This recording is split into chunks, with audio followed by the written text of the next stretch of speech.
Dios le bendiga. Gracias a todos y todas por estar aquí con nosotros en el día de hoy, que esperamos sea de edificación. Vamos a compartir con ustedes un tema muy interesante en esta mañana, tarde o noche, depende de cuándo usted nos vea.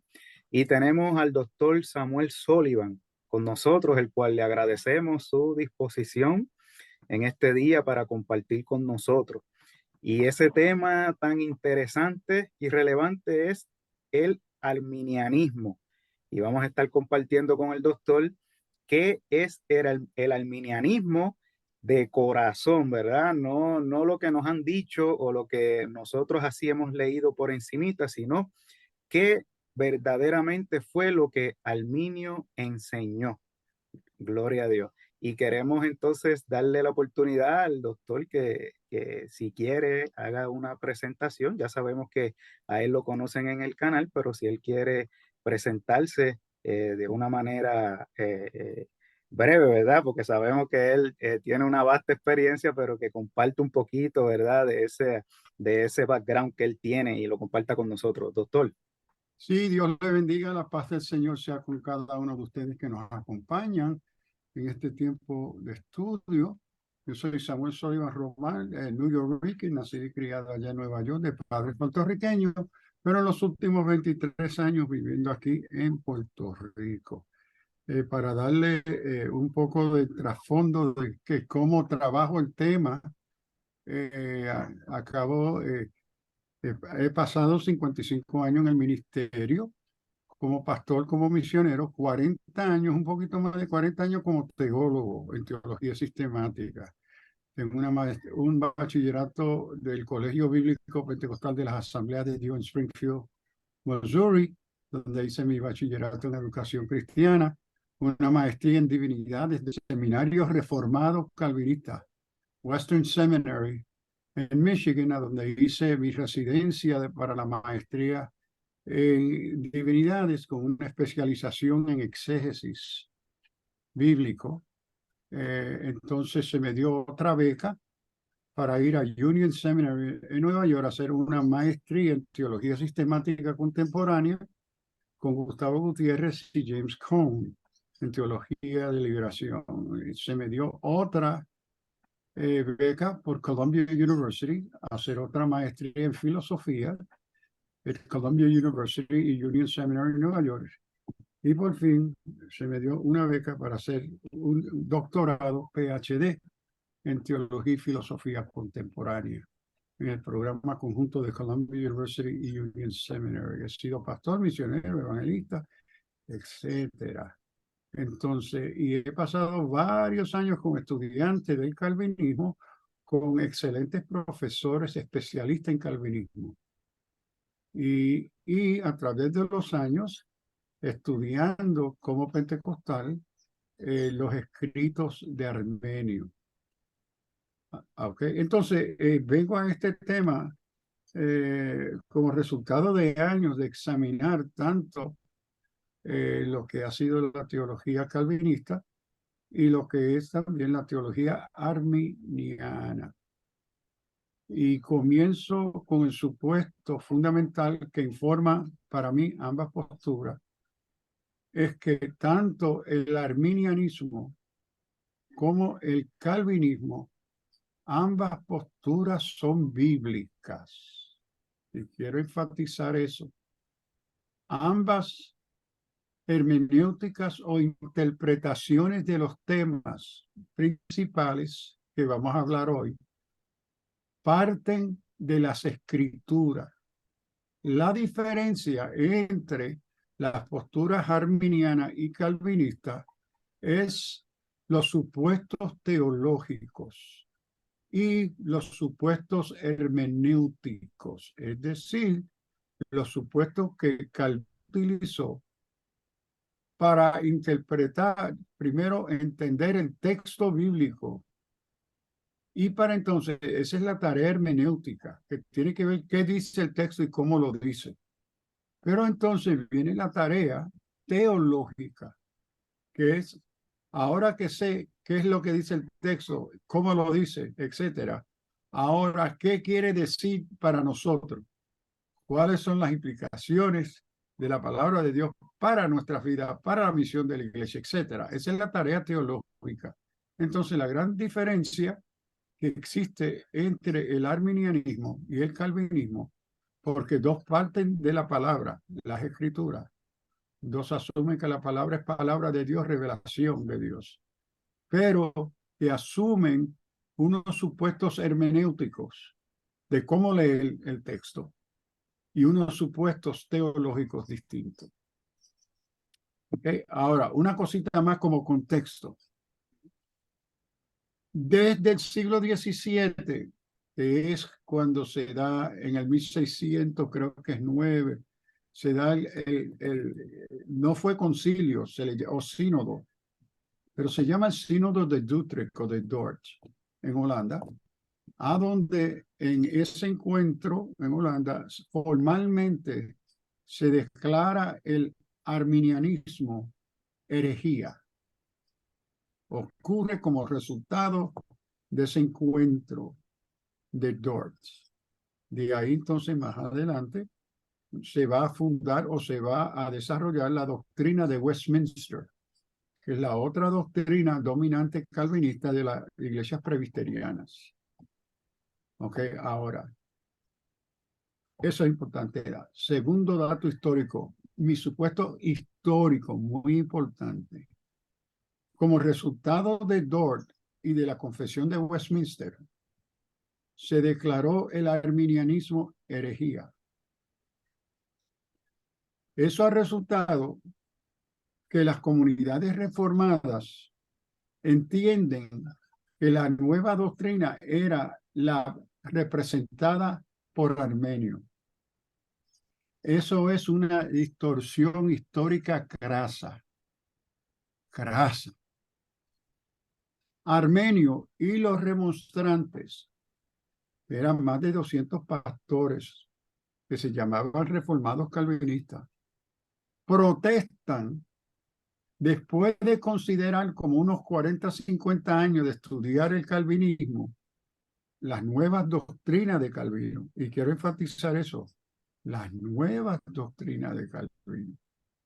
Estos pastores reformados llegan a la conclusión que esta nueva doctrina, del cual estaremos hablando, de los 5 puntos de calvinismo, no era la sana doctrina.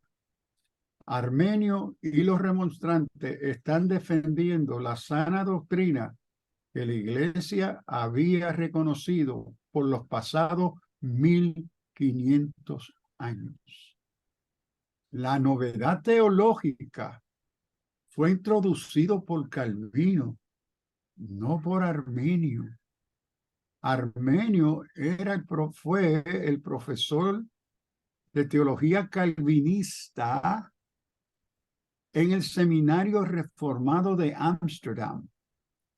Y a él fue que acuden para determinar si estos 5 puntos, y note, solamente son los 5 puntos que vamos a discutir. El resto de la postura reformada calvinista es bíblica y ortodoxa. Pero estos 5 énfasis de Calvino es lo que se está cuestionando. Porque nunca en la historia de la iglesia, con una excepción que voy a nombrar, la iglesia había aceptado tal doctrina. Era nueva.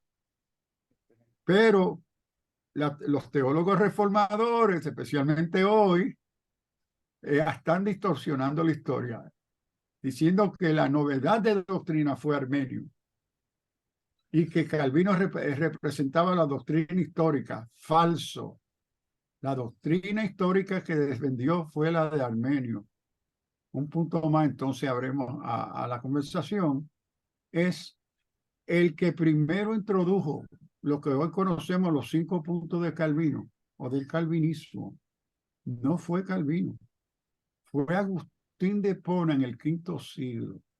Él escribió el primer tratado sobre la predestinación. Y al publicar y hacer conocer su obra sobre la predestinación, él desarrolla esos 5 puntos. Él fue rotundamente rechazado por sus teólogos contemporáneos y posteriores. ellos rechazaron la obra de Agustín de Hipona y la predestinación y los 5 puntos como no bíblicos. Entonces, desde el quinto siglo hasta el siglo XVII, los fines del siglo XVI, que escribe Calvino, Calvino resucita la doctrina de predestinación de Agustín de Hipona con algunas modificaciones y la presenta como si fuese la interpretación histórica de la iglesia, y no lo era. Por eso fue que armenios y los remonstrantes la rechazan, porque así como fue rechazado en el quinto siglo la postura de Agustín de Hipona y ahora se resucita con Calvino, de nuevo se rechaza.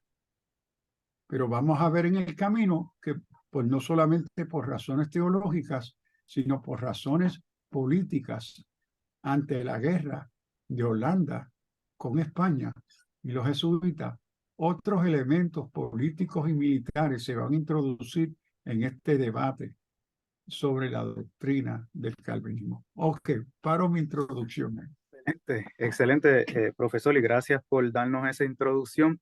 Me parece a mí entonces que deberíamos comenzar con el origen que crea, ¿verdad? Esta, pudiéramos decirlo, controversia, porque entiendo yo que se ha llevado como que esta controversia surge entre dos posturas eh, que las sostienen personas que están, por decirlo de esta manera, en diferentes bandos, ¿verdad? Creo que es una palabra a lo mejor que podemos utilizar. Y creo que lo que se nos ha transmitido es que Arminio y Calvino eh, se, se, se, se instruyeron en teologías diferentes cuando Arminio era calvinista. Él se instruye, sus estudios son en universidades calvinistas y me parece que esto no se trató de dos posturas totalmente diferentes o como decir, el catolicismo versus el protestantismo, sino que esto es una diferencia entre calvinistas, ¿verdad? ¿Qué nos pudiera decir de eso? Bueno, sí, eso mismo. Armenio sirvió como el segundo profesor de teología calvinista reformada en el seminario más importante de Holanda. Armenio, en sus escritos, bien claro, él cree en la predestinación, él lo cree, él cree en la elección, él cree en la soberanía de Dios, pero no de la misma forma que lo presenta y lo interpreta el calvinismo. Y aquí debo también de hacer la observación que cuando miramos el argumento de Dort y otras formaciones hoy del calvinismo, ellas representan el calvinismo que se debe de distinguir de Calvino. No todas las posturas sostenidas por el calvinismo hoy representan lo que enseñó Calvino. Por ejemplo, rapidito, el sínodo de Dort en defensa de los 5 puntos del calvinismo contra los arminianos plantea como su primera premisa fundamental es la elección de los santos eterna. Eso no es Calvino. Calvino en el volumen 4 de las instituciones de la religión cristiana, en su último volumen, dice que el último tema que se debe tratar es el tema de la elección o predestinación de los santos. ¿Por qué? Calvino escribe y dice, porque es un misterio, que no es un tema para tratarse de comienzo, porque requiere la formación y la madurez espiritual de ir conociendo la mente de Dios. Entonces es el último tema, pero Dort lo pone primero. Westminster lo pone primero. Están violando la metodología y el orden y la filosofía teológica de Calvino. Y así puedo dar otros ejemplos, a donde una cosa aquí, y entre los mejores teólogos calvinistas, como John T. McNeil, nos aconseja y nos dice, tengan cuidado de no confundir el calvinismo con Calvino. Entonces, tenemos que tener eso en mente, que uno puede ser reformado y asumir una postura reformada y no apoyar estos puntos del calvinismo. ¿Ok? William. Correcto. No, excelente. Y partiendo de eso que usted acaba de decir, profesor, me parece que lo mismo le ha pasado al arminianismo, porque si estoy en lo correcto, en uno de los libritos que usted me recomendó, gloria a Dios, que después a lo mejor no sé si usted tenga algún librito también, dice este hombre que quiero decir el nombre, Roger Olson.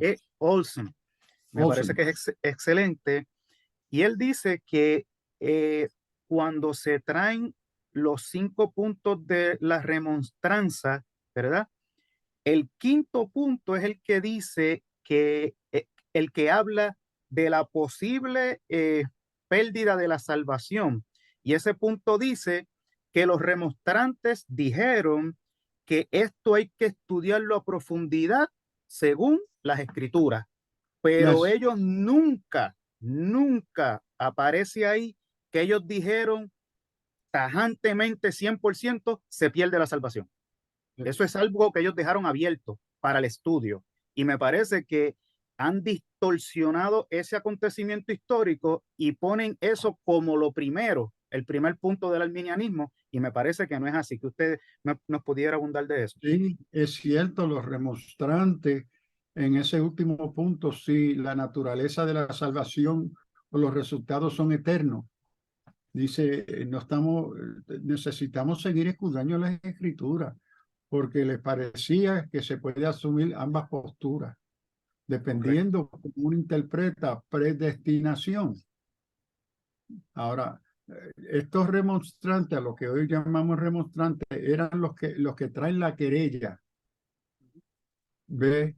A la Iglesia Reformada Calvinista, al foro debido teológico eclesiástico para considerar estos puntos doctrinales. Y ellos dicen, no, en el punto 5 nosotros todavía hay más trabajo que hacerse en relación si se puede perder o no la salvación. Correcto, excelente. Profesor, una pregunta. Siempre después de la muerte de Calvino, ¿verdad? Han habido muchas especulaciones y sabemos que en el sínodo de Dort se declara el arminianismo como una herejía. La pregunta sería, cuando Arminio estaba vivo, en algún momento a él se le pudo probar que era un hereje. No, nunca. Creo que fueron 5 diferentes ocasiones que lo traen a un tribunal teológico para él explicar y defender sus posturas. Y nunca lo declararon hereje. Nunca. Entonces, la declaración que Arminio y su postura eran herejes o falsa doctrina es el producto de Dort, no de los juicios desempeñados por la Iglesia Reformada en Holanda, que los examinaron y lo examinó y lo cuestionaban y lo llamaban otra vez y él respondía por escrito, detalladamente. Nunca lo pudieron acusar de herejía. Ahora, ¿a quiénes acusan entonces de herejía?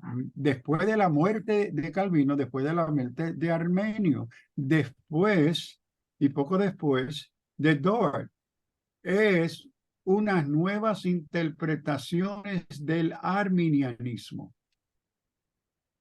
porque toda construcción teológica se presta para diferentes interpretaciones. Entonces, hubieron aquellos en la comunidad reformada que tomaron Armenio para interpretarlo a lo que nosotros conocemos como liberalismo, la teología hoy moderna liberal. Ellos toman ciertos supuestos, ¿verdad? Que yo soy libre, tengo libertad, yo hago lo que yo quiero.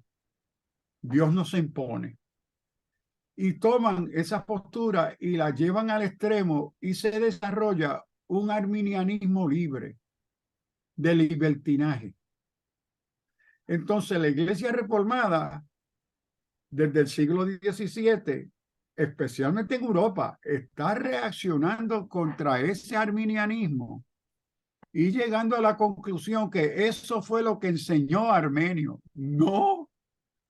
Y parte de la reacción al arminianismo liberal que se dio en una mala interpretación de Armenio, viene entonces y responde un siglo más tarde Juan Wesley. Juan Wesley quiere corregir los errores del arminianismo liberal para retomar la postura original de Armenio. Y entonces es en la respuesta de Juan Wesley, en cómo se entienden estas 5 posturas, que se quiere corregir los errores de lo que fue la interpretación liberal de Armenio y no la postura histórica ortodoxa de Armenio. Excelente. Pastor, si Arminio se educa en universidades calvinistas, si él verdaderamente recibió, ¿verdad? Eh, él recibió ese estudio teológico calvinista, siguió, ¿verdad? En ese calvinismo. ¿Qué causa que él cambie o tenga otra interpretación del calvinismo? Porque algo tuvo que pasar si él, toda su formación teológica, todos sus estudios se dan en universidades calvinistas. ¿Qué pasa? Que se crea como que esta ruptura, o no esta ruptura, esta interpretación, ¿verdad? Diferente a la que él había recibido. ¿Qué pasó históricamente? Buena pregunta. Armenio estudia bajo Butzer. Butzer fue discípulo directo de Calvino. Pero Butzer asume la postura más radical de Calvino. Y esa postura parte de lo que Calvino, en el volumen 1 de las instituciones de la religión cristiana, Calvino va a llamar el decreto horrible. Calvino habla que antes de la fundación del mundo, Dios creó al infierno para echar algunas de su creación al infierno. Que el propósito de Dios era salvar a algunos y destruir a otros. Y para eso él preparó el infierno.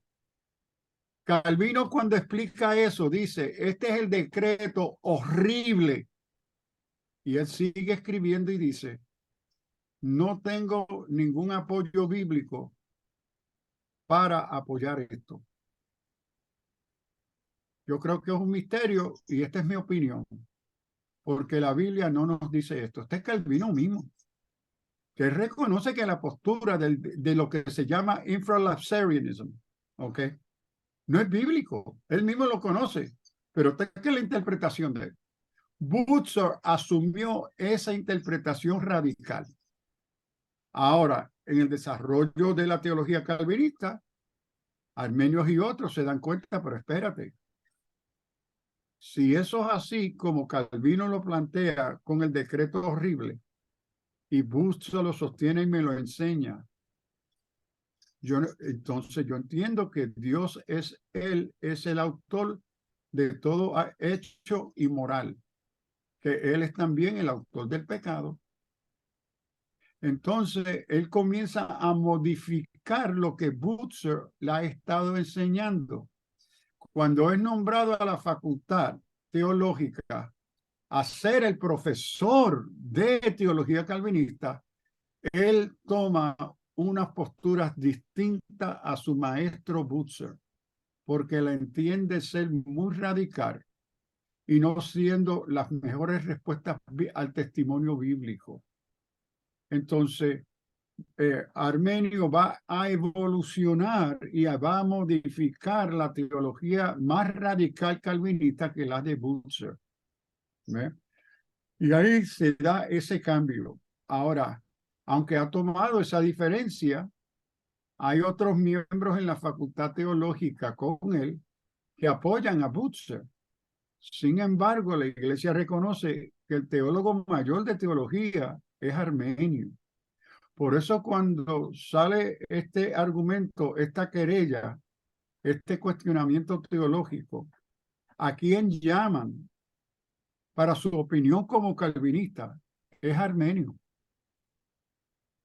Y ellos se sorprenden cuando Armenio toma tiempo para investigar la naturaleza de estas cinco querellas o cinco temas teológicos. Ellos se asombran cuando la respuesta de Armenio fue apoyando a los remonstrantes, que según el testimonio de la Escritura y según su entender de la doctrina calvinista, los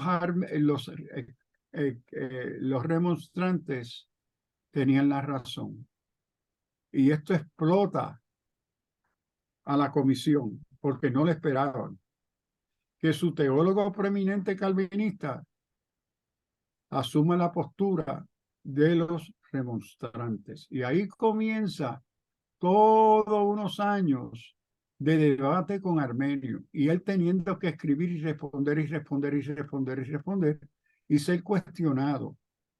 Y en todos esos encuentros formales oficiales nunca lo encuentran como hereje o equivocado. Nunca. Eso sucedió como resultado político de Dort. Porque en la agenda de Dort hay unos problemas ante la horrible opresión de los españoles sobre Holanda. Ellos habían sufrido una opresión horrible, abusadora, especialmente a través de los jesuitas. Y ellos necesitan un elemento que une las provincias. Y lo que ellos vieron fue su teología, su doctrina era el medio de unir la diferencia que se estaba dando en Holanda.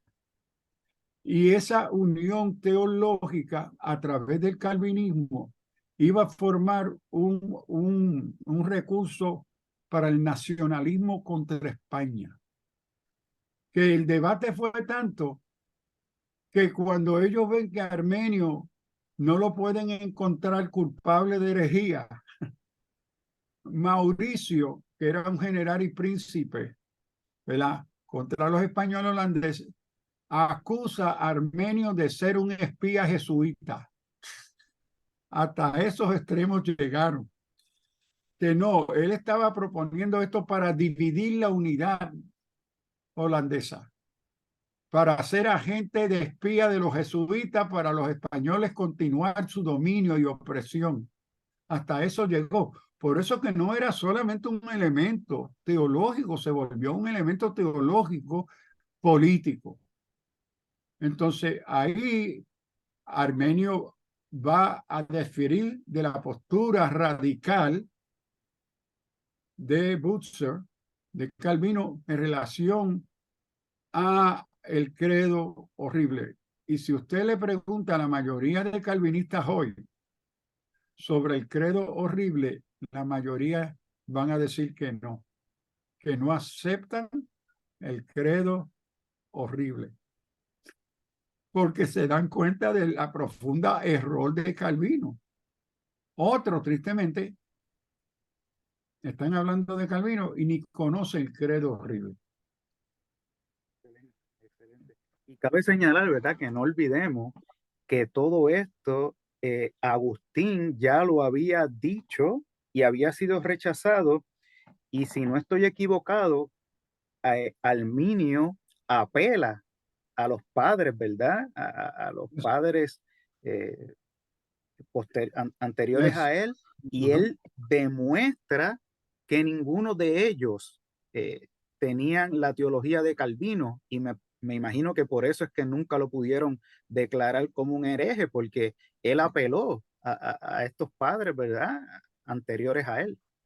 Y no solamente a los padres, más importante, los padres apelaban a la escritura y él apelaba siempre a la escritura. Si a alguien le interesa los detalles de esto, el libro Foundations of Augustinian Calvinism, Fundamento del Calvinismo Agustiniano, está solamente en inglés el libro, por Ken Wilson. Ken Wilson entra en los detalles históricos y teológicos de la obra de predestinación de Agustín de Hipona y por qué fue rechazada por la iglesia. Y él ahí resalta los 5 puntos. Mírenlo aquí, esto no fue una invención de Calvino, Calvino lo sacó de aquí, porque Calvino era un diligente estudiante de Agustín de Hipona. Agustín era y sigue siendo uno de los teólogos fundamentales de la fe cristiana. Entonces, el gran teólogo para Calvino y los otros reformadores, Lutero, etcétera, y para la Iglesia Católica Romana, es Agustín de Hipona. Entonces, Calvino va a estudiar a Agustín, va a estudiar su obra sobre predestinación para entonces hacerle unas modificaciones para que fuera mejor recibido. Excelente. Y bueno, profesor, entonces, para poner todo esto más en contexto, ¿cuáles serían los puntos dominantes o primordiales del arminianismo? ¿De qué se trata esto? Bueno, primero que los puntos primordiales, lo que se llaman los 5 puntos primordiales, los que en inglés se llama tulipa, eh, salen del debate de los arminianos o de los calvinistas. Es decir, y que esos 5 puntos son el producto del debate. Y aquí yo quiero, ok, estoy abriendo aquí un slide para ser más específico. Ok, déjame abrir aquí. Ahora noten que los 5 puntos que se va a debatir son el resultado de una estructura no solamente teológica, sino de una relación lógica filosófica. Y digo eso porque vamos a ver que hay algunos calvinistas que te dicen, no, yo soy calvinista de 4 puntos, yo soy calvinista de 3. Bueno, el problema es, eso destruye la construcción lógica del argumento de Calvino. Entonces usted no está representando a Calvino, usted está presentando una novedad. Ahora, esos 5 puntos comienza, ¿verdad? Con lo que se llama la T de Tulip, ¿ok? Que es depravación total. El supuesto que el ser humano ha sido total, y aquí es depravación total, es clave. Depravación total. Primer punto. Lógicamente, siguiendo a la depravación total, segundo punto representado por la U, elección incondicional.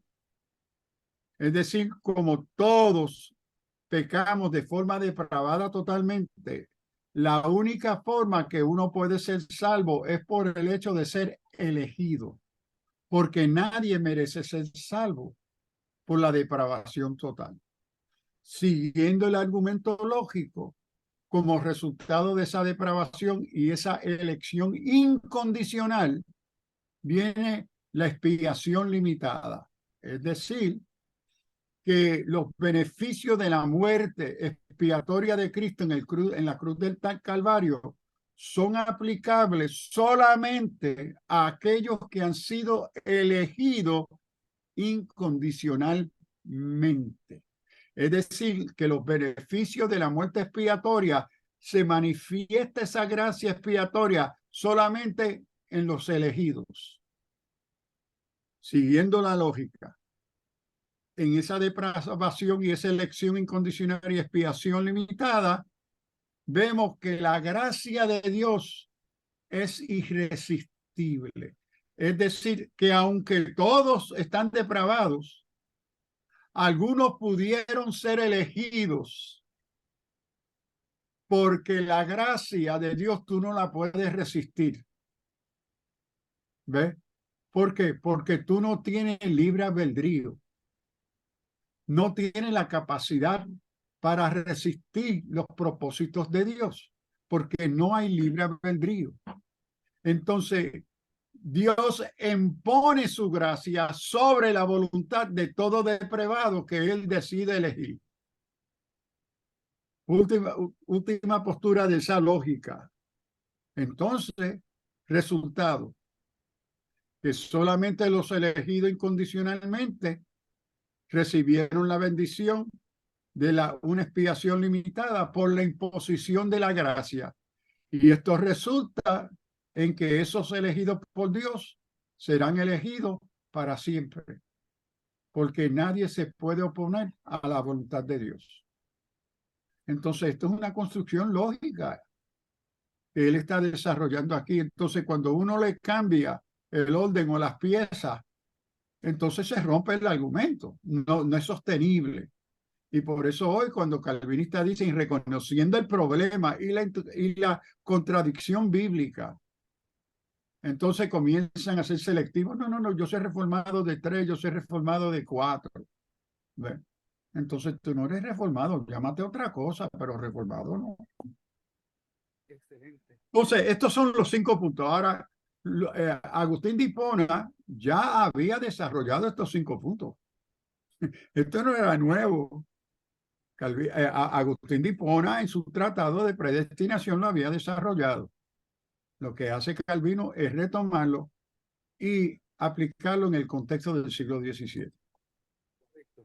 Ahora, ya discutiendo los 5 puntos calvinistas, ¿qué entonces es lo que dice Armenio? ¿Cuál es entonces su interpretación de esos 5 puntos?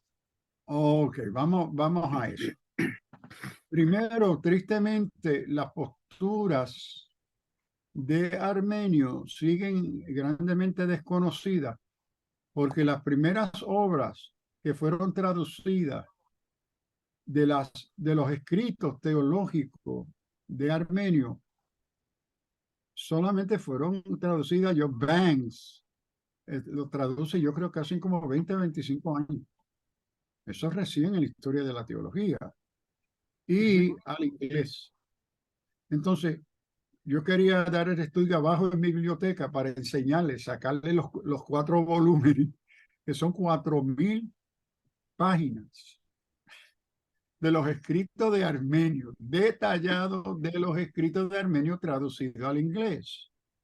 Entonces, por falta de eso, tener el acceso de estudio y lectura solamente a holandés e inglés, especialmente en el mundo latino, se desconoce. Se desconocen las obras de Armenio. Entonces, si uno no está trabajando con holandés o inglés. Ahora, se ha escrito Carlos Rodríguez ha escrito, él es arminiano nazareno, ha escrito probablemente la primera teología arminiana en español, Rodríguez, y recientemente Roger, tradujo al inglés, al español, la obra de él sobre el arminianismo, la que pusiste ahí, Roger Olson, arminianismo, a donde él en español lo trata. Y han habido otros escritos así pequeños. El otro es Orton Wiley, ese José Rodríguez, Jacobo, conociendo a Jacobo, muy importante obra, la de él. Y la de él es una obra de teología sistemática, la de Rodríguez. Y él está siguiendo la obra de Orton Wiley. En los 40, Orton Wiley, un teólogo nazareno, escribe 3 volúmenes en inglés de una perspectiva teológica sistemática arminiana para la iglesia nazarena. Ahora, la traducción al español es solamente un volumen de Orton Wiley.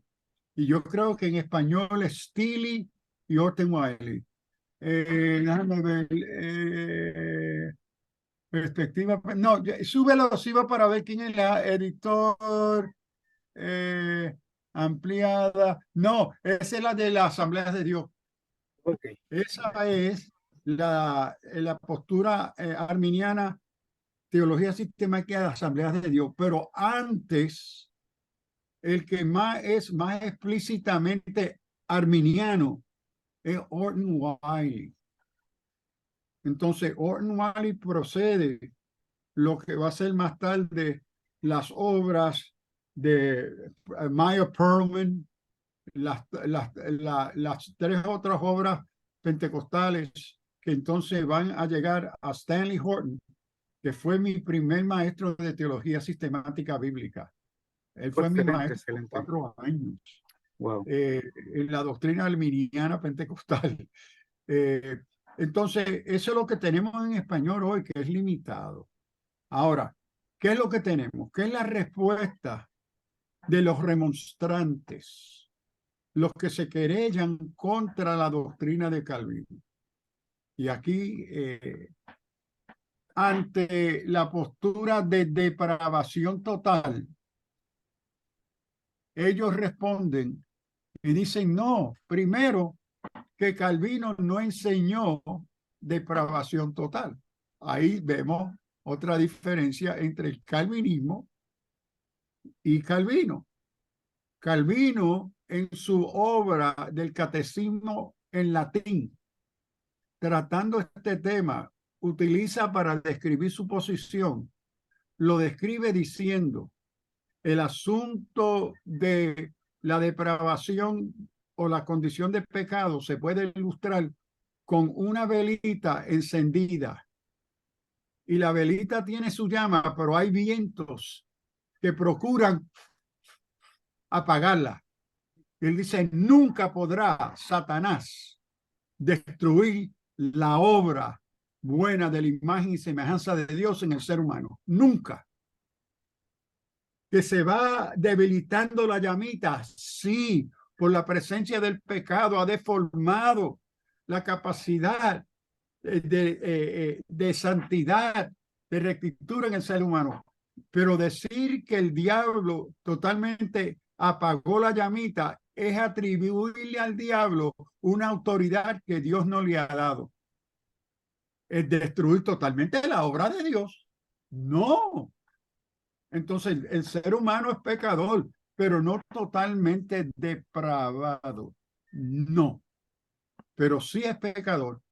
Y la caída influye y ha distorsionado tantas cosas en la vida del ser humano, pero depravación no, porque ni Calvino lo enseñó. Y eso le daría una potestad al diablo, al cual el Señor no le ha dado potestad, para destruir completamente lo bueno en su creación del ser humano. So, profesor, Calvino nunca enseñó la depravación total, porque eso es lo más No, que un calvinista dice no. eso es wow, Y eso increíble. cuando uno lee los mejores teólogos calvinistas, y aquí estoy pensando John T. McNeil, entre ellos, él es bien claro. Y por eso en la introducción de su libro sobre el calvinismo, John T. McNeil, que se consideraba hasta su muerte uno de los más respetados exponentes del calvinismo, teólogo, filósofo, dice, tenemos que primero hacer una distinción en lo que es Calvino y lo que es el calvinismo, no son la misma cosa. Es lo mismo que decir, una cosa es la teología católica, otra cosa es la práctica del catolicismo. Por ejemplo, en la doctrina dogmática católica se prohíbe adorar a María. Es pecado, porque es idolatría. Y eso está bien marcado en la dogmática católica romana. Pero ¿qué es la práctica teológica en la Iglesia Católica? Que muchos adoran a María y están violando la doctrina formal de la Iglesia Católica Romana, porque una cosa es, déme dar un ejemplo con pentecostalismo. Pablo es bien claro en la enseñanza de 1 Corintios 14 sobre el orden de manifestación espiritual. Él dice, si entran inductos entre vosotros y se están hablando en lengua, cállense, cállense, para que ellos no digan que ustedes están locos y ellos se confundan. Cállense, ¿verdad? Entonces dice, si no hay interpretación de lengua, cállate, adora al Señor tú privadamente. Ahora, en la práctica cotidiana, ¿se está siguiendo la escritura? No, porque hay una diferencia entre la enseñanza de la palabra y lo que es la costumbre o la práctica. Es lo mismo con lo que fue la doctrina calvinista de Calvino y la práctica y la interpretación del calvinismo. No son la misma cosa. Y por eso, en este caso de la depravación total, Calvino dice absolutamente que no. Pecadores somos, pero de forma absoluta depravados no. Excelente, ¿no? Ese dato no lo tenía, profesor. Y entonces, ¿qué sigue Arminio con estos 5 puntos calvinistas que Arminio los interpreta diferentes? ¿Cuál es Lo la que le otra diferencia? sigue, siguiendo el orden lógico presentado por esto, es elección incondicional. Él dice, sí, hay condiciones. Hay condiciones. Si creyeres en tu corazón, si confesares con tu boca. Es decir, hay requisitos explícitos de la elección. Ahora, note que el supuesto de elección está íntimamente atado con gracia irresistible. Porque si uno asume la depravación total, incluye que el ser humano no tiene la capacidad de libre albedrío. Entonces, si no tiene la capacidad de libre albedrío, no tiene criterio para decidir que acepto o no a Cristo. Si yo puedo recibirlo y confesarlo como Señor, si yo creo, porque no tengo, porque como he sido depravado totalmente, la capacidad de reconocer y decidir sobre el bien, no la tengo. No sé, por eso ese es el supuesto fundamental.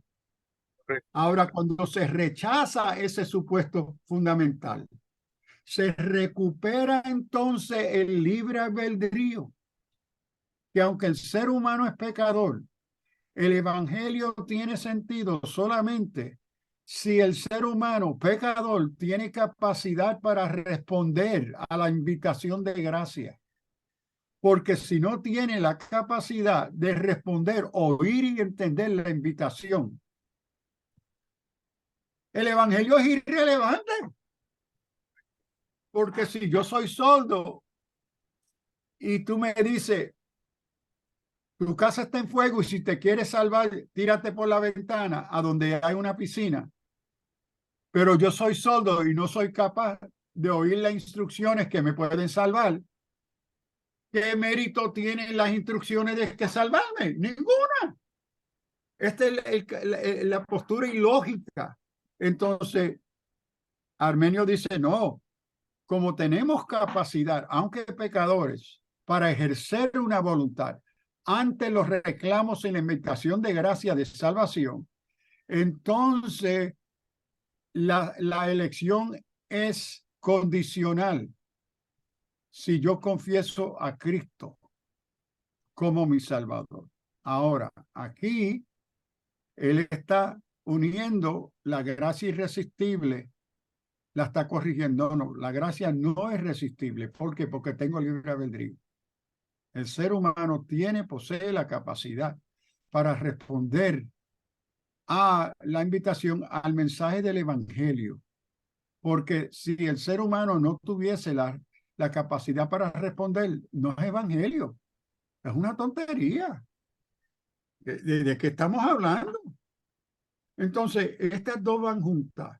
Es condicional. Tiene que haber una confesión. Ahora, aquí, Armenio y más adelante, Wesley va a desarrollar esto más. Y va a decir que la capacitación para yo reconocer la invitación a fe, la invitación a salvación, a reconocer que soy pecador, que necesito arrepentirme, no es el fruto total natural del ser humano, sino esa reflexión, ese discernimiento de conocer que soy pecador, necesito arrepentirme y que Cristo es mi Salvador, es el fruto de gracia previniente, que el Espíritu Santo trabaja en la vida y corazón y mente de todo pecador para traerlos a Cristo, para intentar convencerlos que son pecadores, necesitan arrepentirse. Pero es para tener una influencia sobre ellos, pero no imponerle la gracia, porque eso sería gracia irresistible, sino que el Espíritu Santo desea producir conciencia de pecado, culpabilidad, para motivar al pecador, reconocer y aceptar la invitación de gracia. Entonces, para Armenio, como para Wesley, el hecho que yo acepté a Cristo como mi Salvador, reconociendo que soy pecador y me he arrepentido, no es fruto solamente de mi capacidad o deseo humano, nunca. Ha sido fortalecido, apoyado, dirigido por el Espíritu Santo. ¿Ve? No obra solamente mía humana porque no tendría la capacidad o el deseo natural para hacer esa decisión, sino por la presencia y obra del Espíritu Santo. Entonces, esa elección se acondiciona a yo entonces responder a la obra de gracia de parte del Espíritu Santo en relación a mi libertad, a mi libre albedrío. ¿Ok? Entonces, eso nos lleva a la L, expiación limitada. Yo entiendo ser un gran escándalo que la muerte de Cristo en la cruz del Calvario no es eficiente para salvar a todos los que él deseaba salvar, porque de tal manera amó Dios al mundo. Y es interesante que Calvino nunca bregó ese versículo. Nunca. Y no es hasta reciente que Sproul dio una respuesta para explicarlo, porque lo confrontaron, pero entonces, ¿qué tú haces como calvinista? Porque de tal manera amó Dios al mundo. Y él no deseaba que ninguno se perdiera, sino que todos vinieran al arrepentimiento. Y él dice, sí, bueno, es que en cada parte del mundo Dios ha elegido uno. Entonces, cuando dice el mundo y que no se quiere que nadie se perdiera, él ya atendió a eso por elegir por lo menos uno de cada país. Eso no tiene sentido. Entonces, la expiación ilimitada es ridícula porque el deseo de Dios, la expiación es sin límite. La condición es si creyeres, si confesares, ¿ve? Hay estas condiciones, pero que la capacidad en la muerte expiatoria de Cristo en la cruz del Calvario es suficiente para salvar a todos siempre y cuando todos respondan a la invitación voluntaria, concienzuda, reconocer que son pecadores, necesitan arrepentirse y que el único salvador es Cristo. ¿Ve? Esas son las condiciones, porque aquí se tiene que cuidar de la acusación que el arminianismo puede ser universalista. No, porque entonces todo el mundo, no. Armenio nunca tomó eso. Y nosotros tampoco afirmamos que es universal, que todo el mundo será salvo. No, porque hay condiciones que la Escritura explícitamente plantean. ¿Ve? Condiciones de arrepentimiento, de confesión pública y de vida de santidad, lo que sigue. Entonces, la gracia, hay libre albedrío. El ser humano tiene la capacidad para conocer el bien y el mal y para decidirlo. Y esto es uno de los lugares, me parece a mí, más débiles. La expiación limitada y la gracia irresistible, es probablemente la postura más débil del calvinismo, porque cómo uno puede argumentar consistentemente, coherentemente de Génesis a Revelación, que el ser humano no tiene libre albedrío. ¿Qué sentido tiene que el Señor le diga a su creación, no coman de este árbol? Eso crea la condición de libertad, que tú tienes la opción de decidir o no decidir. Entonces, a través de toda la escritura, el calvinismo niega la capacidad. Yo y mi casa serviremos a Jehová. Espérate, si ellos no tienen libre albedrío. Entonces, mira, Josué, tú estás hablando baba. Tú eres un ignorante. Eso no es posible que tú hayas decidido. Ahora la respuesta es, pero lo que él no sabía, que él era un elegido antes de la fundación del mundo. Qué lindo. Entonces tú deshaces libre albedrío con un supuesto de elección por el cual tú tienes una mala exégesis. Entonces la gracia Profesor, y recibe. y me parece a mí, ¿verdad? Usted me corrige que cuando el suceso histórico de Abraham, que el Espíritu Santo no había sido enviado para morar en una persona, él decidió creer a Dios, él le creyó a Dios. Entonces, ¿de dónde salió ese raciocinio de Abraham que se le aparece este ser, que Abraham, entendemos, viene de un trasfondo politeísta? Pagano. Entonces se le aparece este ser y él dice, bueno, pues yo voy a creer en este Yahweh, en este Dios o lo como le queramos llamar. Pues algo había en él que él pudo decir sí o no. Digo, creo yo, me parece a mí. Seguro, seguro que sí. Eso es sentido común. Eso es sentido común. Y ahora, ¿por qué? Esto sale o es producto en todo ser humano porque es parte de la imagen y semejanza de Dios en la constitución humana. Dios, al compartir en su creación su imago de, capacita al ser humano primero con la capacidad cognoscitiva de inteligencia, porque Dios no se puede relacionar en su revelación con su creación si no le tiene capacidad cognoscitiva de inteligencia, capacidad de entender lo que Dios le está revelando, la capacidad de actuar en relación a lo que se está revelando y esperando de él.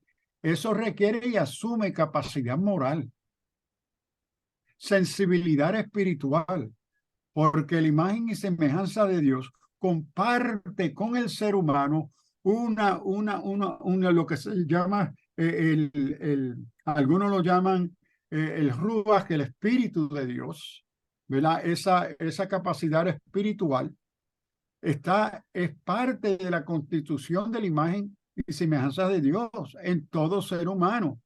Entonces, Abraham, ante la revelación natural, note que Dios primero se revela por revelación natural. Abraham está llegando a la conclusión, espérate, si estos dioses son, mi familia son los que lo producen. ¿Cómo puede esto ser divino? ¿Cómo esto puede ser? Entonces, hay una capacidad cognitiva inteligente, hay una capacidad de sensibilidad espiritual, una capacidad moral que está ahí, que Dios está usando para él entonces responder una sensibilidad espiritual. Correcto, pastor, y ahora que usted dice eso, me viene a la mente que el doctor William Lane Gray, uno de sus argumentos para él probar que Dios existe son los moral values. So, Yes. la moralidad del hombre da testimonio de que hay un Dios, porque ¿quién los puso ahí? ¿Verdad? Y entonces, pues claramente eso también indica que el hombre tiene una capacidad puesta por Dios, que me parece que esa es la duda calvinista, y por eso tildan a los arminianos de semiplagianistas ¿verdad? El semiplagianismo y todo lo que tiene que ver con Pelagio, cuando Arminio nunca, ¿verdad?, estaba de acuerdo con esa postura, ¿verdad? ¿Qué entonces nos Así puede mismo, hablar sí, respecto a estoy esto? buscando aquí uno de los libros muy importantes de Lane Craig, y si no me equivoco se titula Determined to Believe. Lo tengo en mi biblioteca, pero aquí en mi Kindle Este parece que Determinados no. a creer es de John Lennox, me Ok, parece a mí. de Lennox. Sí, Pero hay de mi otra biblioteca rápido. sí, sí, cómo no.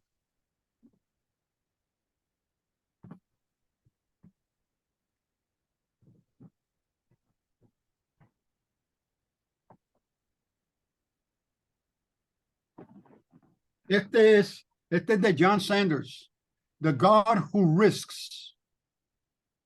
Entonces, en este libro, él trata desde Génesis a Revelación todas las expresiones de la expresión de la voluntad del ser humano en relación a lo que Dios esperaba de ellos. Desde Génesis a Revelación, The God Who Risks, A Theology of Divine Providence, Paul Sanders. El otro es, yo lo tenía aquí, que es por Lane Craig, que es excelente.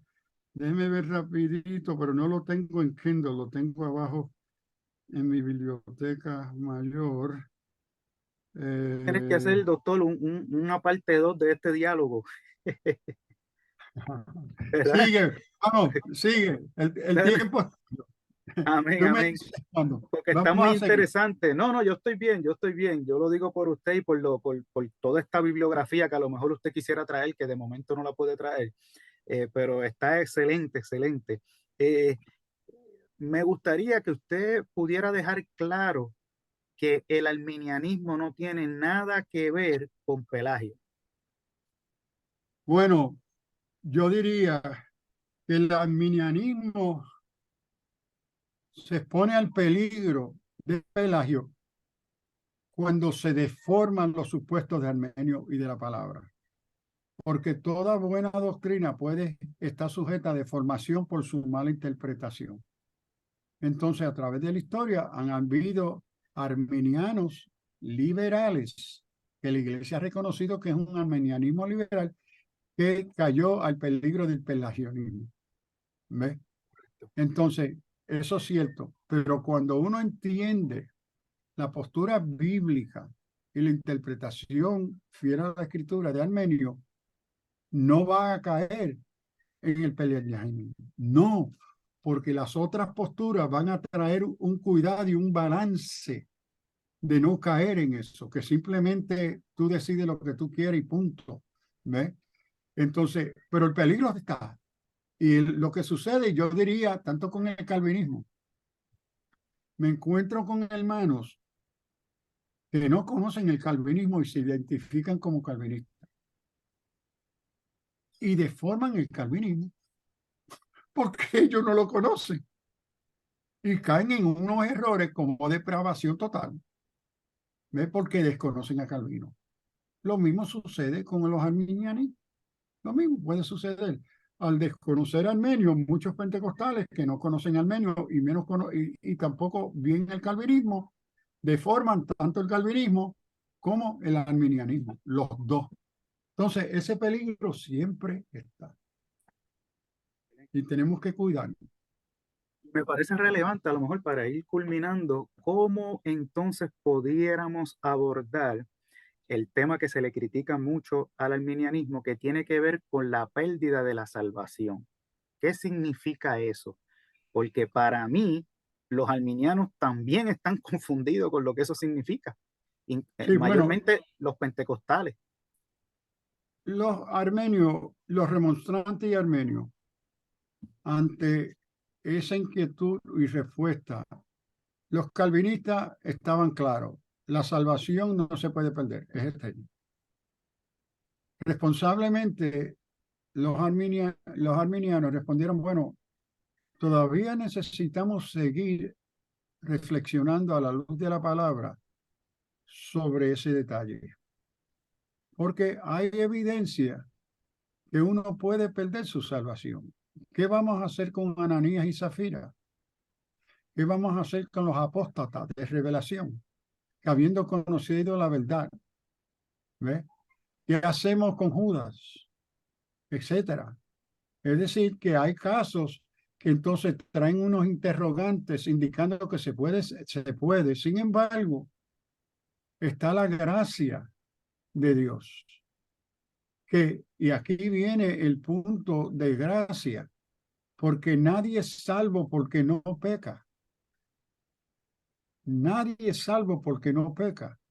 Somos salvos por la fe que hemos depositado en Cristo Jesús, siendo justificados gratuitamente por gracia, mediante la redención que es en Cristo Jesús.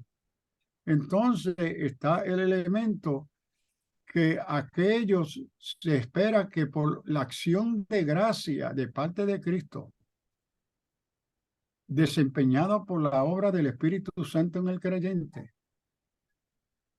esa gracia en la vida de ese creyente que sigue confiando en Cristo, espera ser salvo, porque como no es salvo porque peca, no se pierde porque peca, porque no hay nadie que será salvo que no peque. Y por eso es el argumento de Pablo a los romanos. Entonces la gracia es para nada si son las obras, y aquí él usa de la ley, refiriéndose a la ley de Moisés, pero lo está aplicando a los gentiles que no tienen ley de Moisés, pero tienen la ley de sus propias obras. ¿Ve? Entonces la gracia viene a ser cancelada. Entonces, en ese lado de esa contabilidad de salvación, nos encontramos que tenemos suficiente evidencia, es sobre la cual yo me espero, Señor, yo sé que tú no me vas a salvar por yo no ser pecador. Porque si digo que no pego, hago de Dios un mentiroso. Pero mi vida se entrega en gracia y confianza en ti por la muerte expiatoria a mi favor, a donde yo rindo mi vida, mi voluntad, todo lo que yo soy, y tú ser mi amo, mi dueño, para yo vivir en tu voluntad, y que tu Espíritu Santo es el que me capacita para vivir en santidad. Pero eso no es tampoco la condición absoluta que yo voy a ser salvo, es tu gracia.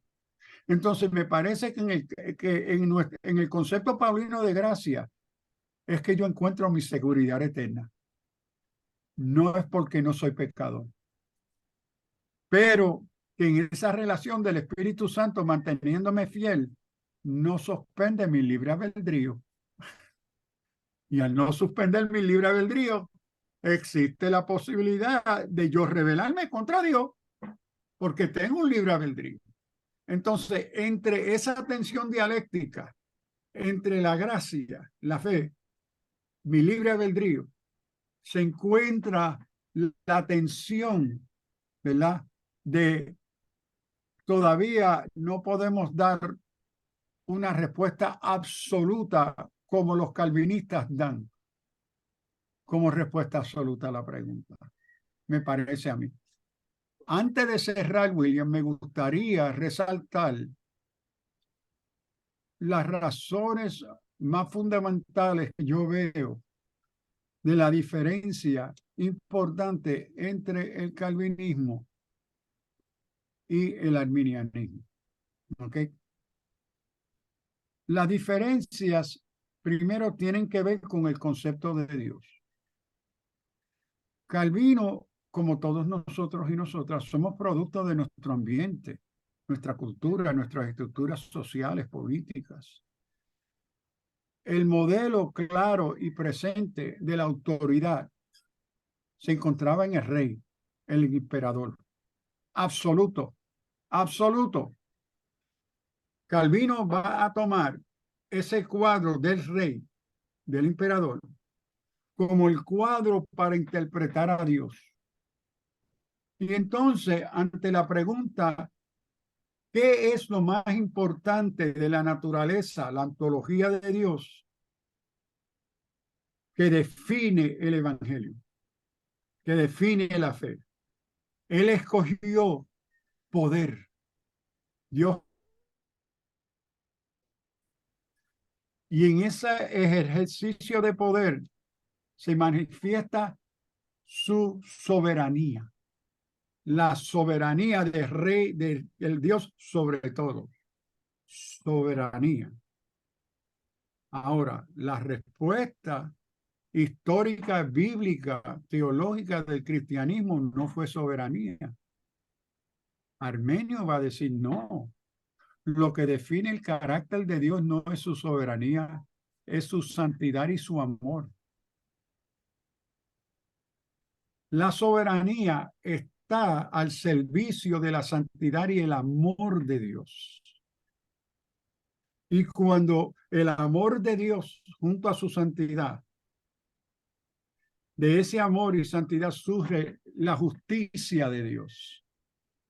Entonces él dice, cuando se toma en esa prioridad, en la identidad de Dios, lo que define entonces el plan de Dios es amor, amor.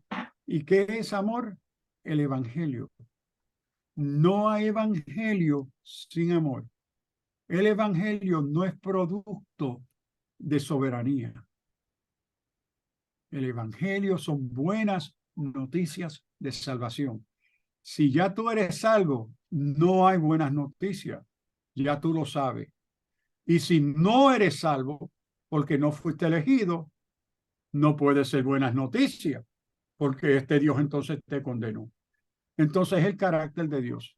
Segundo, el carácter mismo de la fe cristiana, que es el evangelio, que es una oferta que Dios hace.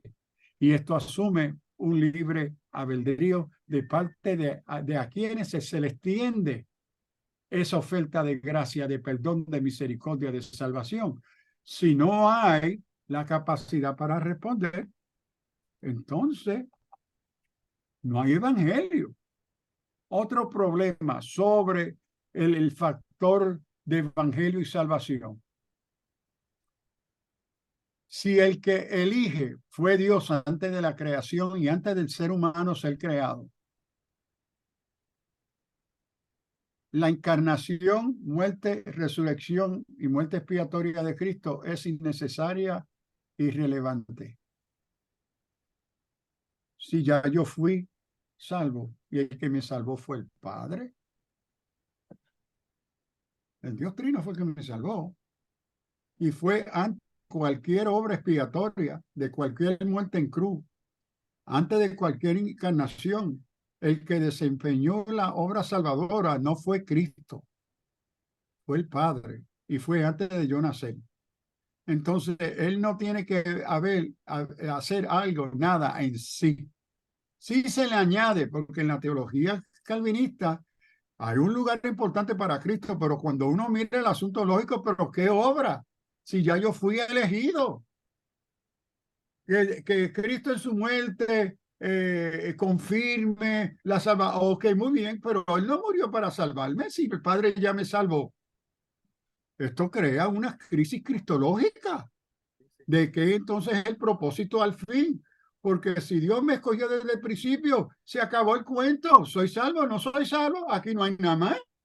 ¿Qué hay más aquí para discutir? Nada, porque ya conocemos la conclusión de la historia. ¿Ves? Entonces, esto crea unas crisis fundamentales cristológicas que no tienen sentido lógico y histórico en esto. En relación al Espíritu Santo también viene a ser bien importante, porque en sí, en todo este montaje, el Espíritu Santo casi no tiene nada que hacer, muy poco. Y parte de este argumento calvinista es el sesionismo, que fue Calvinos y los calvinistas rechazan las obras contemporáneas presentes en la vida de la iglesia después del canon del Nuevo Testamento ser establecido. Que los ministerios dados por el Espíritu Santo sobrenaturales no existen. No existen. Entonces hay un proyecto de la naturaleza escatológica de la iglesia que prácticamente el calvinismo niega, porque ¿quién es el que dirige la iglesia cuando se funda, que es el inicio del fin de los tiempos? porque si Cristo se conoce solamente en carne, no es Cristo, es el Espíritu Santo, y se niega que el Espíritu Santo esté activamente presente como lo fue en la iglesia primitiva, para dirigir y capacitar e iluminar la iglesia. Entonces, esto entre otros issues de salvación del carácter de Dios. Y lo último sería que tristemente Glenn Craig, en Determined, yo creo que es Determined to Believe, el título del libro de él mira el asunto de decidir si no tenemos voluntad de qué se trata esto y qué sucede y de la elección, porque en ese libro él dice uno de los grandes errores que cometen los intérpretes calvinistas es que tienden a interpretar todo versículo bíblico que tiene que ver con pactos, elección, salvación, predestinación, soberanía. Todos esos tópicos se interpretan de forma individualista. Individualista. La elección, espérate, en ese pasaje está tratando con la elección del pueblo de Israel. No está hablando con la elección de ningún individuo. Que tú fueron predestinados. Miren lo que está en plurales, no singulares. Entonces se ignora el carácter literario del versículo mismo, que la mayoría de los casos es en plural y plural y plural. Ahora, que hayan casos a donde individuos, Abraham es uno de los ejemplos. No, Abraham fue elegido por Dios como individuo. Sí, muy bien, pero ¿con qué propósito? No de un propósito de la salvación de él. Para una tarea. Eso lo dice también John Es un Lennon en su llamado libro. a una tarea representativa.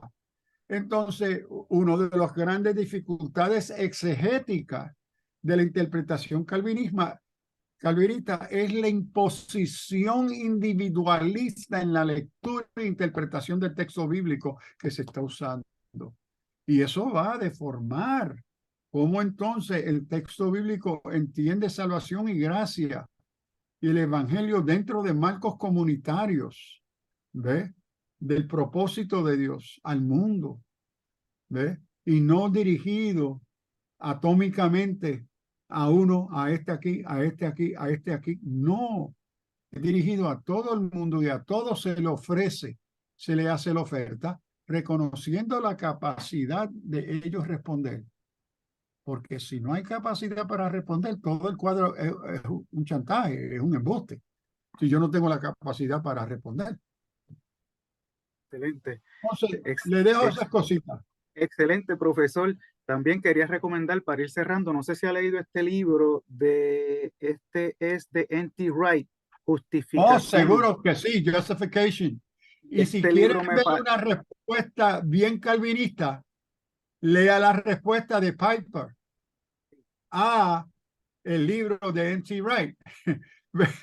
Porque Piper está representando una postura clásica de clavo pasado calvinista y N.T. Wright le está respondiendo y dice, no, no, no, la justificación no es así. ¿Sí?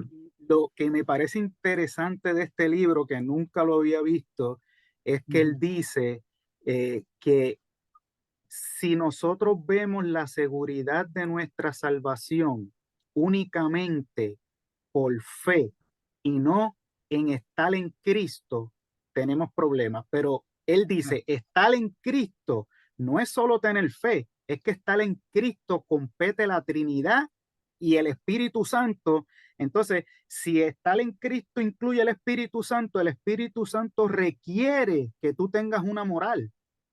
No nada más yo decir esto es por fe, no, no, no, es que el Espíritu Santo, él dice en Gálatas capítulo 5, los que practican tales cosas no heredarán el reino de Dios. Y en Romanos 7 y 8 él habla de esas obras de la carne. Entonces, N.T. Wright dice, ok, es por fe, seguro, pero también es el estar en Cristo. Y el estar en Cristo, tú no puedes separarte del Espíritu Santo. Y si el Espíritu Santo está en ti, tú lo tienes que demostrar. Que eso me pareció bien curioso, porque nosotros nos tiramos a veces para atrás, o el calvinista se tira para atrás, él dice, no, no, Tú tienes que demostrar con tus obras, con tu ética moral, ¿verdad? No con la obra, ¿no? sino con tu moral de que el Espíritu está en ti. Y él se va más allá, él se va más allá y lo dice, y yo lo quiero, ¿verdad? Pero en la página 270, que lo marqué porque me impactó, de la página 270 en adelante, y él dice, y este estar en Cristo, aunque es el Espíritu Santo, tú como humano eres responsable. Él lo Yes. dice claro, que yo me quedé bobo. Yo dije, Dios mío, esto Pero es tan... también en otros comentarios se resalta que aquí esa capacidad moral no es razón de salvación, se requiere. Y aquí entra el elemento de santidad, porque una de las grandes confusiones que tenemos, no solamente entre pentecostales, entre muchos creyentes, y es el problema de la relación del llamado a santidad y mi salvación. Yo acabo de dar un estudio a unas iglesias aquí que me lo pidieron sobre la relación de la gracia y las obras y la salvación. Porque como pentecostales nosotros tenemos una teología de salvación sinergista, que sin mis obras yo no puedo ser salvo. Bueno, no, eso es antibíblico. Nunca nuestras obras nos va a salvar. Nuestras obras son la expresión de nuestra obediencia y fidelidad al deseo de Dios, pero no porque nos salvan. Entonces se ha confundido el concepto de santidad y santificación. El creyente nunca es santo, imposible. Declararte santo es identificarte como divino. El único santo es Dios, pero somos llamados a la santificación, a someternos al proceso de santificación. Ahora, eso encuentra su origen en el tabernáculo. Cuando se tomaron los utensilios producidos por los artesanos, que se le dieron orden cómo formar los utensilios que se iban a poner en el tabernáculo, después de ser producido, ¿verdad? Por los artesanos, tuvieron que, antes de poder usarse en el templo, tuvieron que ser santificados. Era rociado con sangre. Y esa sangre indicaba la separación absoluta y única de esos utensilios para el servicio de Dios en el templo, en el tabernáculo. Entonces, la acción santificadora de nuestras vidas humanas, pecadoras, la acción santificadora que nos capacita para ser separados para la honra y gloria de Dios y el uso, propósito de Dios, fue la muerte expiatoria de Cristo en la cruz del Calvario. El santo es Él. Él ofrece su sangre. En ese acto de yo aceptar a Cristo, vengo bajo la cobertura de santificación en la muerte expiatoria de Cristo, y de ahí en adelante se espera de mí una vida, estilo de vida, valores, expresiones morales que sean reflejo de mi santificación, de quién y a qué yo he sido separado a servir. Entonces, y vamos creciendo en esa obediencia y fidelidad. Eso es un proceso de santificación. Y esa santificación requiere de mí obras cotidianas, de buenas obras. Pero esas buenas obras no me salvan. Lo único que me salva es la gracia que yo he depositado en la muerte expiatoria de Cristo, que me santifica y que me va desarrollando por la obra del Espíritu Santo a su imagen y semejanza. A donde Él me convierte, el Espíritu Santo me convierte en templo del Espíritu Santo. Entonces, la confusión y la falta de aclarar este elemento entre santo, santidad y santificación y obras y gracias, necesitamos aclararla, porque tristemente somos muy católicos, tendemos a ser muy católicos romanos, que no, porque si tú mueres en el momento que tú estás pecando, te vas para el infierno. Eso es el buen catolicismo, que es sacramentos y obras.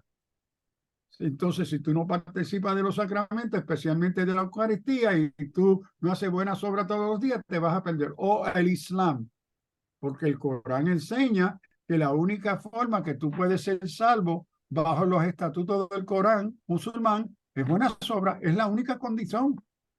Entonces, si tú no haces buenas obras todo el tiempo, te perdiste. Y el mal entender la relación de santos, santidad y santificación y obras y gracia, ha habido una deformación triste en nuestras comunidades y como nosotros pentecostales, de malentender el lugar de obra y santidad. La obediencia es mi respuesta al deseo de mi Redentor. No me salva. Es mi expresión de gratitud. Yo estoy agradecido por la justificación y la redención que tú has hecho posible por gracia. Y yo quiero vivir agradecido y vivo agradecido haciendo tu voluntad. ¿Y qué es lo que tú pides de mí? Que yo sea santo como tú eres, que me someta a un proceso de santificación. Y eso es vivir en tu voluntad, en obediencia, bajo la cobertura de tu muerte expiatoria salvadora que me salva, que fue por gracia. Entonces yo quiero vivir una vida agradecida, siendo tu voluntad en toda buena obra posible, pero esa obra posible no me salva. Es tu gracia mediante la fe que he depositado en la acción justificadora, redentora, que por gracia tú has compartido conmigo. ¿Dónde voy? Excelente. Y para culminar, doctor, que sé que esta pregunta se la van a hacer mucho cuando, no, cuando lo hayan escuchado usted. ¿Qué pasaría si un cristiano o cristiana cae en lo que dice Gálatas 5 de practicar ciertas obras? ¿Qué pasaría en ese caso si algo? Ya, ok. Mi entender, yo soy de la opinión que todo creyente en algún aspecto de su vida sigue practicando algo que es pecado. ¿Por qué? Porque nos gusta. Nos gusta. Entonces, decir que un creyente que no existe, que el creyente puede existir fuera de la posibilidad de volver a repetir un pecado, no creo que es posible. Es una negación de nuestra humanidad y de la naturaleza pecaminosa. Déjeme dar un ejemplo. Cuando uno invita visitas a su casa, usted le da la invitación.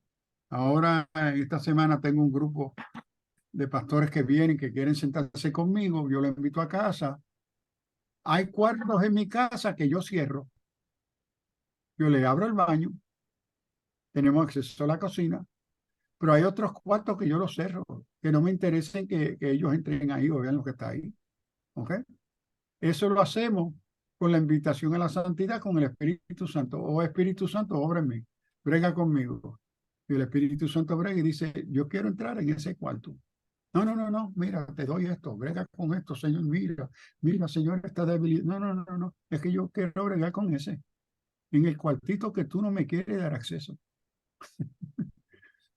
Ahí es que yo necesito bregar. Y yo necesito convencerte de abrirme esa puerta. Yo voy a bregar con los otros porque hay mucho más para bregar, pero yo ahora quiero entrar ahí y lo resistimos. Por eso Pablo dice que podemos resistir, podemos ignorar, ¿ves? El Espíritu Santo. Entonces, por eso mi conclusión es, yo creo que nuestra vida cristiana, pero todavía frágil, hay aspectos de nuestras vidas que se repite el mismo pecado. Ahora, si hay algunas de ellas que son más obvias, ya entramos en otra categoría. Si tú tienes un creyente que sigue adulterando, ya estamos en otra liga. Ya es otra cosa y la iglesia es llamado a llamarlo a arrepentimiento, a disciplina. ¿Ve? Pero no creo que yo estoy hablando de esos tipos de pecados. Por ejemplo, tristemente, conozco un compañero en el ministerio que el testimonio de él, personalmente, que yo conozco y he compartido, teólogo, biblista, es un embustero patológico. Es un embustero. En una ocasión yo entre un grupo de líderes pastorales, lo tuve que llamar y dice, hermano, usted es un embustero y usted sigue mintiendo y mintiendo. Y usted es un líder. No, no, tú tienes que reconocer que tú eres un embustero patológico. Lo triste es que los líderes de esa denominación pastorales, que lo han conocido a él toda la vida, lo saben. Y que me dicen, Samuel, es que él es así. Él es así. La mentira es un pecado serio. Sin embargo, él sigue. Por eso digo que yo soy personalmente, no creo que haya ningún, comenzando conmigo, haya un creyente que pueda decir que no hay ningún pecado que yo siga repitiendo. Yo creo que para mí el reto del Señor que cada día esa lista de pecados que repite se vaya reduciendo y reduciendo y reduciendo y reduciendo y reduciendo lo más posible con tu ayuda, Señor, y con mi rendimiento a ti, pero que no exista.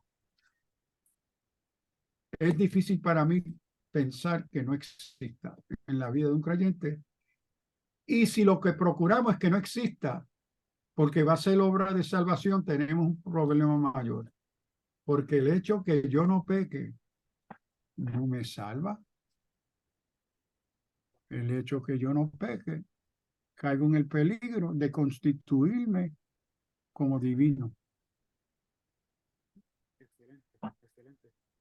Podemos concluir diciendo que todavía hasta el día de hoy sigue abierta en el arminianismo que la salvación se puede o no se puede perder, o hay algún tipo de sí, si pasa esto en específico como la apostasía, se puede decir que se pierde la salvación, o sigue abierto Bueno, ese.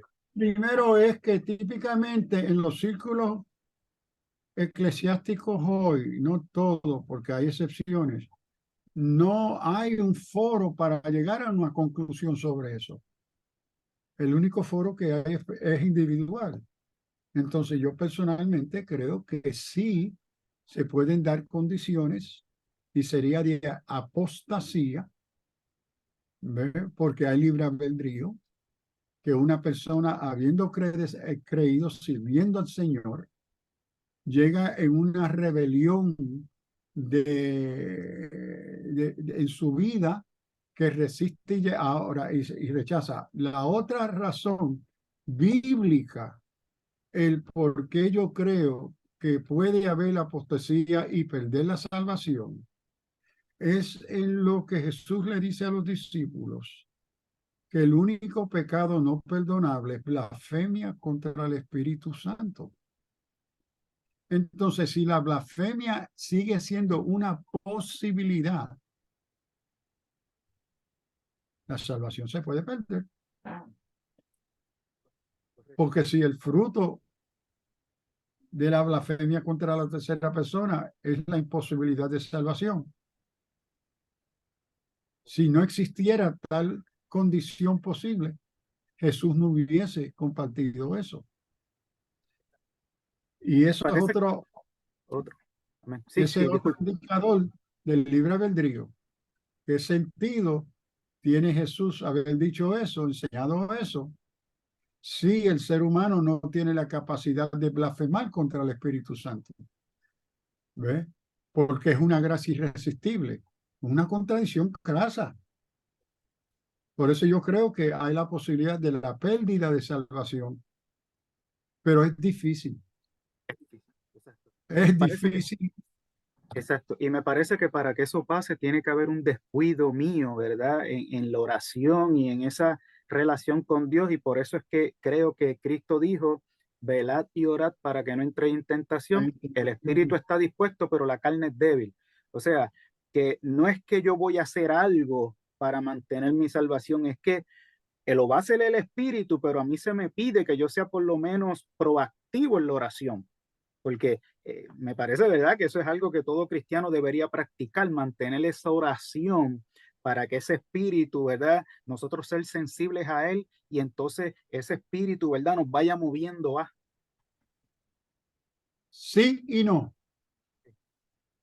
Sí, siempre y cuando esa disciplina de espiritualidad se dé dentro del marco de la comunidad de la iglesia cuerpo de Cristo. Porque de nuevo, nosotros como pentecostales vivimos, no solamente nosotros, en un individualismo radical, que he reducido mi espiritualidad a mí. Yo no puedo vivir una vida espiritual como llanero solitario. Cuando yo recibí a Cristo, el Espíritu Santo, según Romanos 14 al 15, no Romanos 14 al 15 que estoy hablando, Efesios 4, nos injertó en un cuerpo, uno nomás, donde somos miembros el uno con el otro. No hay individualismo ahí. Lo que hay es relaciones interpersonales. La salvación es individual, que mientras yo estaba fuera del cuerpo, mi vida, mis decisiones eran individuales. Pero cuando soy hecho parte del cuerpo, el cuerpo es más que un cuerpo, una cabeza, un solo cuerpo con muchos miembros. Y como somos interdependientes, dependemos el uno al otro. Entonces, nuestra formación espiritual no es posible bajo las condiciones normales, porque estamos hablando de personas en cárcel, personas que por buenas razones encamadas en su casa, en el hospital, que no pueden ser parte de una comunidad de adoración. Entonces, eso son excepciones. Pero en la vida normal, la espiritualidad se fortalece, crece y bendice a otro a través de su vida común, como parte de un cuerpo, no de espiritualidad individualista, de llanero solitario, que cada uno está, no, que Pablo dice que el puerco recibe su crecimiento debido cuando las partes se ayudan por las coyunturas, que se ayudan mutuamente y que todo, escribiendo a los Corintios, todos los dones y ministerios son dados para la edificación de la iglesia, no solamente y no primordialmente para el individuo, primordialmente para la edificación del cuerpo de Cristo. Entonces, a veces vivimos en una espiritualidad individualista que no es espiritualidad bíblica. Es una espiritualidad moderna, secular, de la autonomía, de la individualidad de la persona, que se define por una cultura postcristiana secular y no por el texto bíblico. Entonces, por eso digo que sí, no. Hay ocasiones y hay el momento de mi formación en mi casa, con mi familia, yo separarme con sí, pero nunca eso separado de mi identidad y participación en la vida del cuerpo de la iglesia. ¿Ve? Porque los otros dones y ministerios son necesarios, esenciales para formar, capacitar y ayudarme a mantener mi identidad espiritual. Yo no puedo hacer eso solo. Excelente, profesor. Gracias por la aclaración. Bueno, me parece que ya hemos, ¿verdad?, cumplido el propósito de esta charla y de este ratito, ¿verdad?, que hemos compartido. Nuestra intención es arrojar un poquito de luz, ¿verdad?, respecto al arminianismo y esto que quede claro, que no se entienda como que queremos o nuestro interés es atacar el calvinismo. Lo que queremos es, por lo menos, ¿verdad?, arrojar un poquito de luz, que hubiese un poquito de más conocimiento respecto a lo que verdaderamente enseñó Arminio, ¿verdad? Conociendo también las posturas de Calvino, que también entendemos que muchos de sus discípulos lo han distorsionado. Gracias, ¿verdad? Al Mío, profesor por estar. Sí, para sí, hacer, profesor. si puedo cerrar, para aquellos Sí. que quizá entraron a la conversación a mitad de camino, para afirmar lo que dije al principio. Las posturas calvinistas como arminianas, cuando responsablemente entendidas y expuestas, las dos son bíblicas, no son herejías, sino que hay una diferencia interpretativa, teológica, y una diferencia hermenéutica de cómo se lee y se entiende el texto bíblico. Ahí están las diferencias, pero ambos son bíblicos. Segundo es que 80% de lo que se llama teología reformada, nosotros los pentecostales somos reformados en ese sentido, porque esas posturas son bíblicas y nosotros somos bíblicos. Entonces, con 80% de lo que Calvino está tratando en las instituciones de la religión cristiana, mire, yo tengo la colección completa de los escritos de Calvino, y los estudios, un exegeta tremendo. Definimos varias cosas, pero en 80% estamos claros que es evangelio.